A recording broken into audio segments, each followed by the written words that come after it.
নমস্কার বন্ধুরা, আমার চ্যানেলে আপনাদেরকে অনেক অনেক স্বাগত। আবার আজ একটা নতুন রেসিপি নিয়ে চলে এসেছি।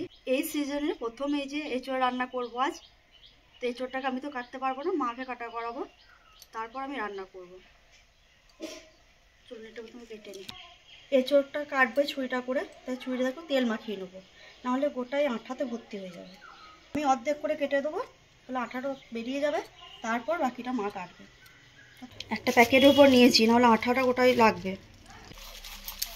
এই যে আঠাগুলো আমার বের হচ্ছে দেখুন, দুটোতেই।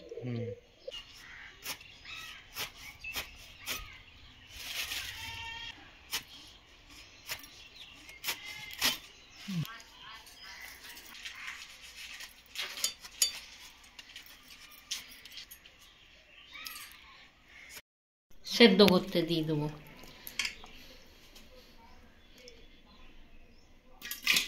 সামান্য হলুদ নুন দিয়ে সেদ্ধ করতে দিয়ে দেবো।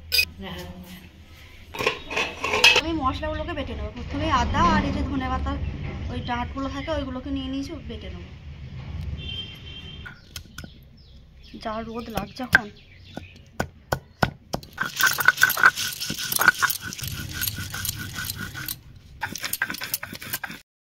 এই যে এইখানে আমি নিয়ে নিয়েছি গোটা ধনে, গোটা জিরে, মৌরি আর গোটা গরম মশলা, শুকনো লঙ্কা। এগুলোকে একসাথে সব বেটে নেবো। ভিজেছে বলে বাটটা যেতে ভালো করে। বাটা মশলা আলাদা খেতে লাগে, যে টেস্টও আলাদা আছে। মশলা বাটাও কমপ্লিট না। সরষের তেল নিয়ে নিয়েছি, তেলটা খুব ভালো করে গরম হয়ে গিয়েছে। প্রথমে আলুগুলোকে ভেজে নেবো।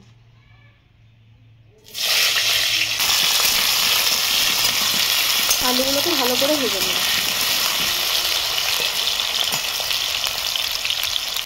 আলুগুলোর মধ্যে দিয়ে দেবো অল্প হলুদ গুঁড়ো আর দিয়ে দেবো নুন।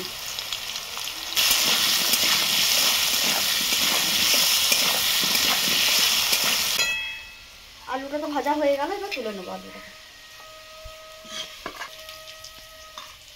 তুলে নিয়েছি, এবার ওই তেলের মধ্যে প্রথমে দিয়ে দেবো চিনি।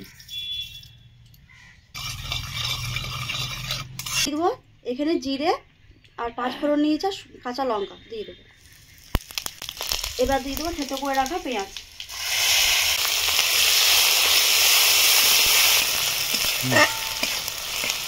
রসুন। পেঁয়াজ রসুনটা একটু ভেজে নেবো ভালো করে। আর ধনে পাতার ডাঁটগুলো বেটে রেখেছিলাম ওইটা দিয়ে দেবো। এবার ওই যে বাটা মশলাটাকে দিয়ে দেবো।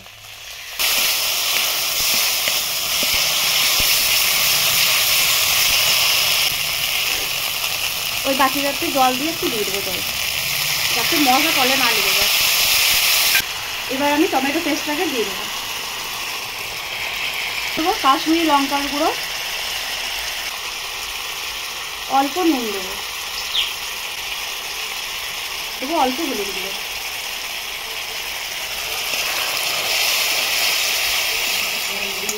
এবার মশলাটাকে ভালো করে কষিয়ে দেবো।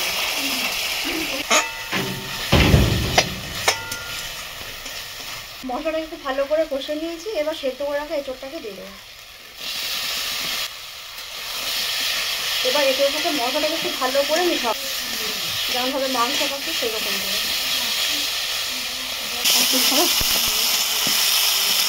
কষা তবে খাওয়া যাবে। একটু জল দেবো।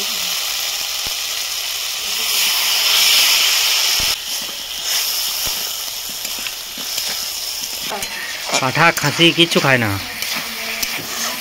কিন্তু গাছ পাটা খায়। একটু অত দিয়ে দাও, একটু সেটা আমার অরিজিনাল। এঁচোড়ের সাথে মশলাটাকে খুব ভালো করে কষে নিয়েছি, এবার ভেজে রাখা আলুগুলোকে দিয়ে দেবো। এবার আলু, এঁচোড় আর মশলা খুব ভালো করে কষাবো। এবার সামান্য জল দিয়ে দেবো একটু সেদ্ধ হওয়ার জন্য। সেদ্ধ তো হয়েই আছে, আর সামান্য হবে, বেশি জল দেবো না, অল্প জলই দেবো।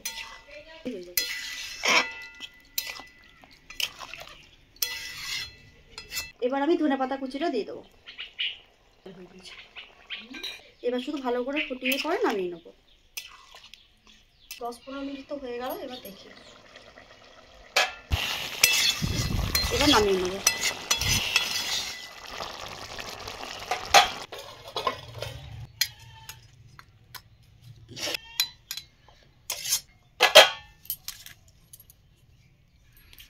আজকের এই এঁচোড় রান্নাটা আপনাদের কেমন লাগলো কমেন্ট করে জানাতে ভুলবেন না। আর ভালো লাগলে চ্যানেলটাকে লাইক শেয়ার সাবস্ক্রাইব করে দেবেন। ধন্যবাদ সবাইকে।